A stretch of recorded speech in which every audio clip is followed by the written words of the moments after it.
Doctor সাহেব দেখেন, আমার ভাইয়ের অবস্থা কাল রাতে ঠিক ছিল আর সকালে পুরো শরীর হাড় হয়ে গেছে। ডাক্তার সাহেব প্লিজ আমার ভাইকে বাঁচান। হালকু, তোমার ভাইয়ের পুরো শরীর ভেতর থেকে নষ্ট হয়ে গেছে। এই অবস্থায় তাকে ঠিক করা প্রায় নামুমকিন। পুরো শরীরে ভয়ানক ভাইরাস ঢুকে পড়েছে। ভাই আমাকে বাঁচাও, আমি মরতে চাই না, খুব ভয় লাগছে। তুই ভয় পাবি না ভাই, তোর ভাই তোকে বাঁচাবেই। আগে বলো, কাল রাতে কি খেয়ে শুয়েছিলি? ভাই এই বিস্কুটটাই আমি রাস্তায় পড়ে থাকতে পেয়েছিলাম।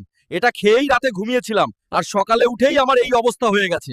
এই বিস্কুটের কারখানায় যাবেই আসল সত্য বের করব। ভাই তুই কোনো চিন্তা করিস না, তুই আরাম কর, আমি এখনই যাচ্ছি। এইটাই সেই বিস্কুটের কারখানা। গেটের সামনে পাহারা আছে, তাই সরাসরি ঢোকা যাবে না। আজ রাতে এই কেমিক্যাল সব বিস্কুটে মিশিয়ে গ্রামে ছাড়বে, তারপর ওষুধ বেচে আমরা বড়লোক হব। তোরা আমার ভাইয়ের এই অবস্থা করেছিস, আজ এখানেই তোদের খেলা শেষ। এইটা সিনেমা না হাল্ক, এখানে তোর দাদাগিরি চলবে না। নিয়েছিস এখন তোদের